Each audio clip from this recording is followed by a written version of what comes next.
Cek, halo sobat anime, gas lagi dah lah profil, langsung aja kita gaskan lagi dah lah profilnya. Dan seperti biasa juga, yang mau kasih gue copy bisa baca di deskripsi. Oke, langsung aja kita gaskan lah profilnya. Review sedikit dari part sebelumnya. Saat ini Lee Seok-gi dia telah membangkitkan domain miliknya, dan dia ternyata tidak cuma membangkitkan satu domain tapi langsung membangkitkan dua domain ofensif dan juga domain defensif. Dan ini adalah hal yang sungguh sangat luar biasa, membuat Lee Seok-gi dia dapat memberikan sebuah serangan yang sangat luar biasa. Selain itu juga dia juga memiliki kemampuan untuk dapat memulihkan diri dengan kekuatan spiritual yang dia miliki yang tidak akan pernah bisa habis. Dan tentunya melihat Lee Seok-gi telah membangkitkan dua domain sekaligus tentunya mengejutkan bagi Sofragan yang merupakan sosok pria terkuat yang ada di dunia ini. Dan untuk Sofragan dia juga menganggap kalau ini adalah hal yang sungguh sangat luar biasa, dan dia menganggap kalau Lee Seok-gi adalah harapan bagi umat manusia, dan dia benar-benar kagum dengan Lee Seok-gi.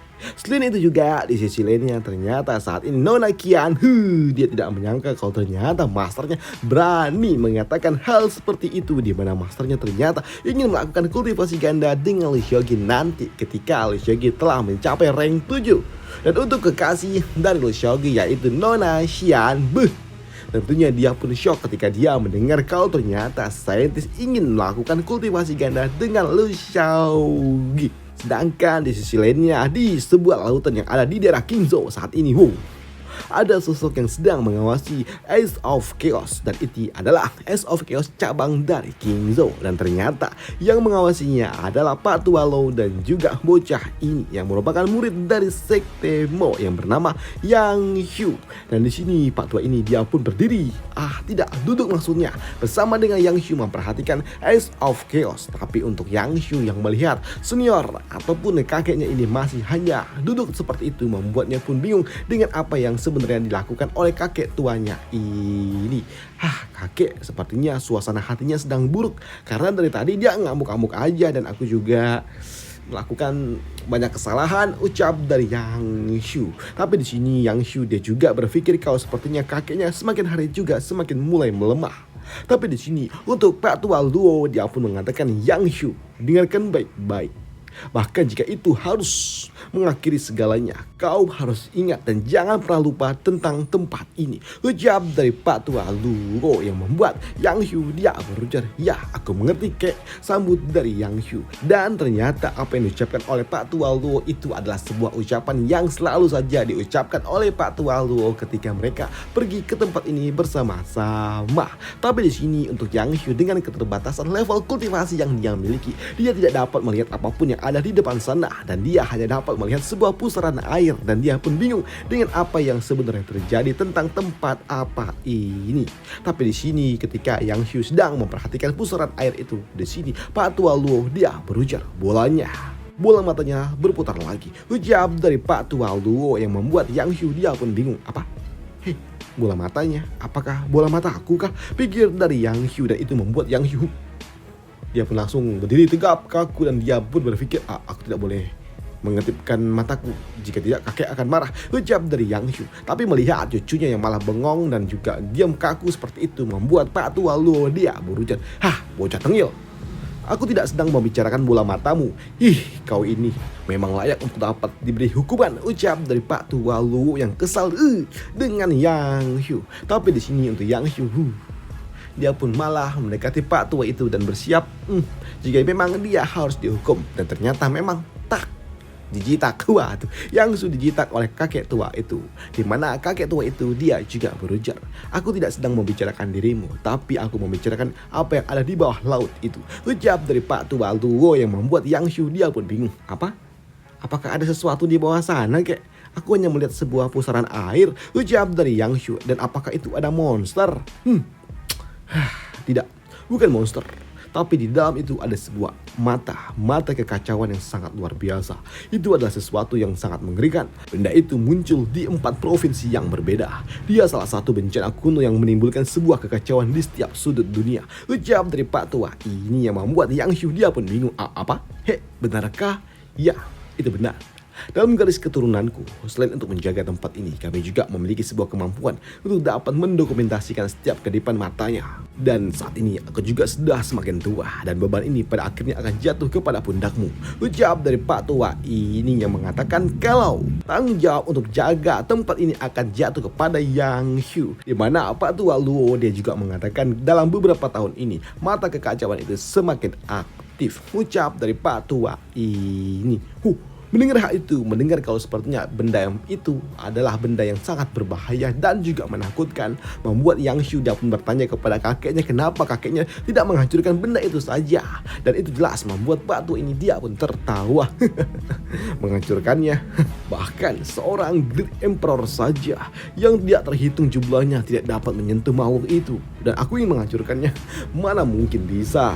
Bahkan saat ini untuk Sovereign dia hanya ada di rank 8. Jadi bagaimana mungkin mereka dapat menghancurkannya? Ucap dari Pak Tua ini yang mengatakan kalau makhluk itu tidak mungkin dapat dihancurkan. Tapi di sini mendengar hal itu tentunya membuat Yang Shu dia tidak percaya. Apa? Benarkah? Tapi bagaimana jika ada seseorang yang dapat menerobos ke rank 9? Dia dapat menghancurkannya kan? Ucap dari Yang Shu. Tapi di sini untuk orang tua itu dia pun mengatakan kalau saat ini belum pernah ada seorang pun yang dapat mencapai rank 9.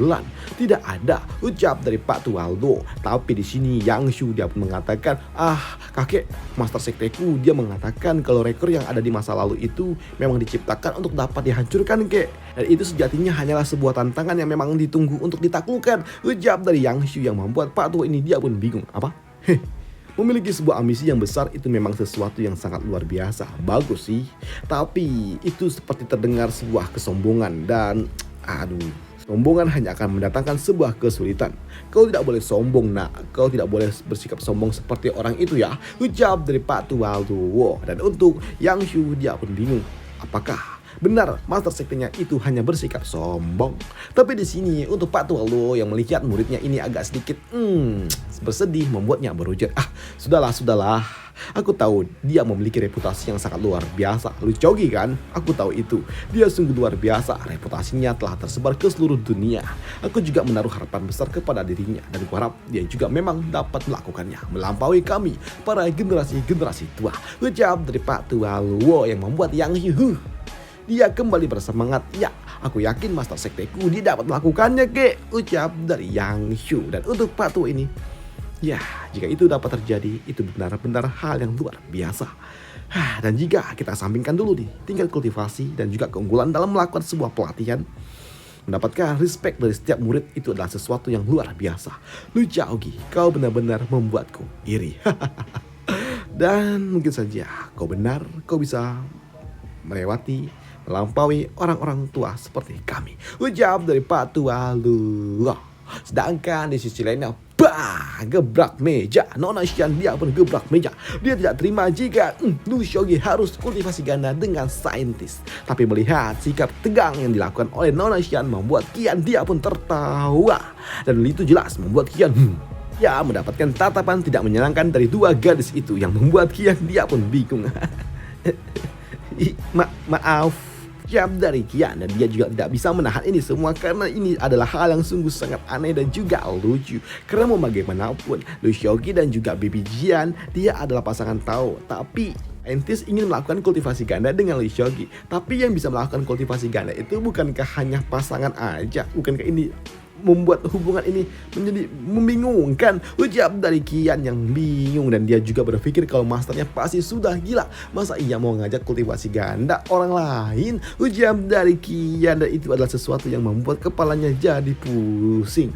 Tapi di sini dia juga berpikir, jika master dia bisa mendiskusikan hal ini kepada Master Lu, artinya apakah aku bisa juga melakukannya? Ucap dari Qian yang berpikir kalau dia juga ingin melakukan kultivasi ganda bersama dengan Lu Xiaogi. Tapi dia merasa kalau ini adalah sesuatu yang nggak bisa dia lakukan untuk saat ini juga. Tapi dia malu-malu dan dia juga ingin, dan melihat sikap yang ditunjukkan oleh Qian tentunya membuat yang lainnya jadi bingung dengan apa yang coba dilakukan oleh bocah ini. Ada apa dengan anak itu? Mikirin apa? Waduh, pikir dari mereka berdua. Tapi di sini untuk saintis dia pun mengatakan, adik junior, apa maksudmu? Bagaimana mungkin aku sudah gila? Aku melakukan ini semua demi dunia ini. Ucap dari saintis. Tapi di sini untuk Nona Xian dia pun tahu kalau itu adalah hal yang memang perlu dilakukan. Tapi kenapa harus Lu Xiaogi? Kenapa dan kenapa harus Lu Xiaogi? Kan ada yang berbakat luar biasa lainnya juga di dunia Tian Xuan ini, tapi kenapa harus Liu Xiaoqi? Pikir dari Nona Xia, dan itu jelas membuatnya nggak mau. Bagaimana mungkin lelakinya harus kultivasi ganda dengan wanita lain? Dan itu jelas membuat Nona Xia tidak terima, dan itu membuatnya bertanya, senior, apakah kau menyembunyikan sesuatu dari diriku? Ujar dari Nona Xia. Tapi di sini untuk saintis dia pun hanya terdiam saja. Tapi melihat saintis yang tidak menjawab pertanyaannya membuat Nona Xia, dia pun memutuskan untuk pamit dulu. Senior, sepertinya kau tidak harus seperti itu kepada diriku. Ujar dari Nona Xia yang kini dia pun memutuskan untuk pergi. Karena dia saking kesalnya, masa iya lelakinya harus kultivasi ganda dengan wanita lain. Tapi di sini untuk Qian yang tahu dengan ini semua, dia pun bertanya kenapa masternya memilih master sekte Lu dan berani bertanya seperti ini kepada Nona Xian, kenapa nggak diem-diem aja. Tapi di sini untuk saintis dia pun mengatakan kalau dia memang harus melakukannya karena Liu Xiaoqi adalah kandidat yang paling cocok untuk dirinya. Ujar dari saintis. Tapi di sini untuk Nona Qian, dia merasa kalau jawaban itu enggak menjawab semua pertanyaan dari dirinya. Tapi di sini saintis dia juga mengatakan, Qian, sepertinya kau masih cukup bingung. Sini saintis dia pun mengatakan kalau mungkin saja Liu Xiaoqi setelah dia melakukan kultivasi ganda dengan diriku, itu akan memberikannya sebuah kesempatan untuk dapat menerobos ke rank 9. Ujar dari saintis. Dan itu jelas membuat Qian dia pun shock. Maksudmu dia adalah satu-satunya jenius yang ada di Tian Xuan ini yang bisa mencapai rank 9? Tanya dari Qian, dan hal itu pun dibenarkan oleh saintis. Ya, mungkin saja itu benar, tapi sejatinya ada dua kandidat yang dapat mencapai rank 9 di dunia Tian Xuan ini. Ucap dari saintis yang membuat Qian dia pun shock. Jadi ada orang lain kah kandidat seperti Master Sekte Lu? Dan hal itu pun dibenarkan oleh saintis.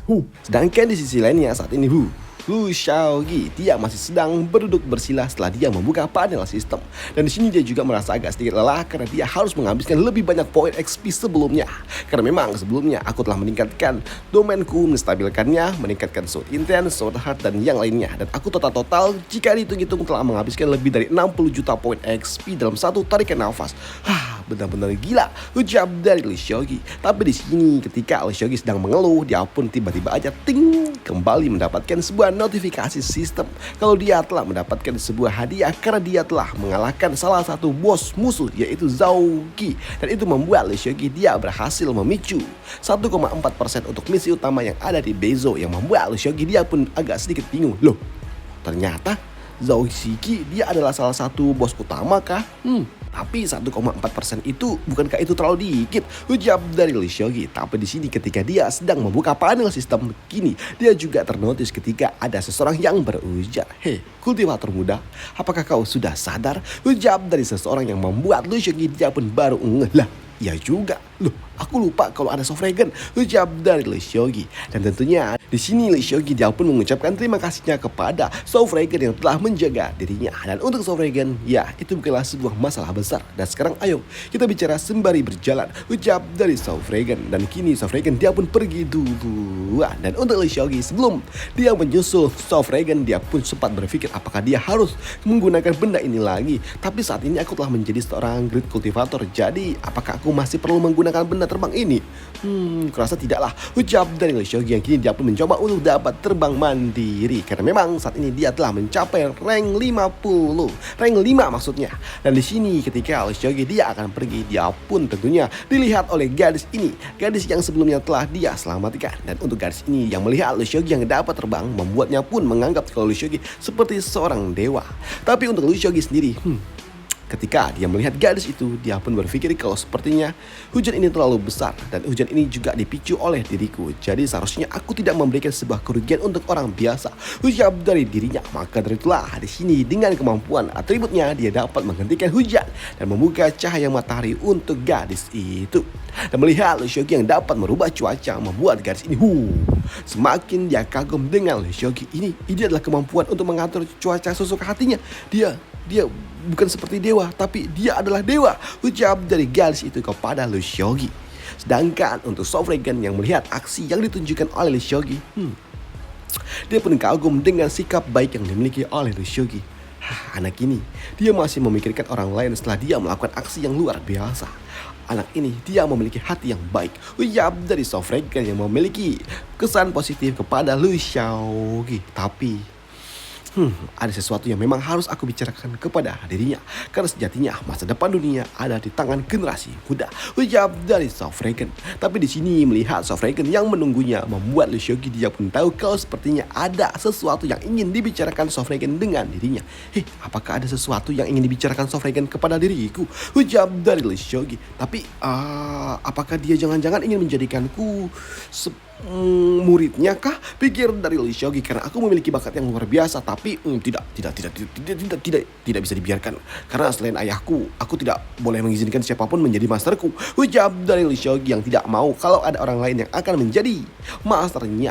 Tapi di sini untuk Sofragan dia berujar, aku sedikit penasaran dengan domain yang kau miliki. Apakah kau bisa menunjukkannya kepada diriku? Ucap dari Sofragan yang penasaran dengan domain yang dimiliki oleh Lu Xiaogi. Dan untuk Lu Xiaogi tentu saja dia ingin menunjukkannya kepada Sofragan, karena memang itu bukanlah sesuatu yang harus dia sembunyikan. Tapi ketika Lu Xiaogi ingin melakukannya, dia pun teringat dengan sesuatu. Tunggu. Aku bukannya punya peta dari para Moon ya? Bagaimana kalau aku pergi ke tempat itu saja? Dan jika bersama dengan Sofragan harusnya tidak akan ada masalah kan? Ucap dari Lu Xiaogi. Apalagi tentunya dia ditemani oleh Sofragan yang merupakan orang terkuat nomor 1 tentunya. Menjalankan misi seperti ini enggak ada resiko gagal. Makanya di sini Lu Xiaogi dia pun berpikir untuk membawa Sofragan bersama dengan dirinya. Dan itu membuatnya berujar, Senior, domain yang aku miliki ini agak sedikit cukup unik dan juga mencolok. Dan jika digunakan di tempat ini, aku takut kalau itu akan menarik banyak perhatian. Jadi aku tahu sebuah tempat yang cukup bagus. Bisakah aku tunjukkan di tempat itu saja? Ucap dari Lu Xiaogi yang membuat Sofragan dia berujar, baiklah, sekarang pimpinlah jalannya. Ucap dari Sofragan. Dan untuk Lu Xiaogi, baiklah, silakan ikuti dengan diriku. Ucap dari Lu Xiaogi yang kini pergi bersama dengan Sofragan pergi menuju Purple Moon, tempat di mana Purple Moon berada. Dan dengan bantuan dari Sofragan tentunya Lu Xiaogi akan menang telak. Tapi aksi yang akan ditunjukkan oleh Lu Xiaogi kita bahas di part lanjutannya aja. Dan sampai jumpa di part lanjutannya. Bye, thank you.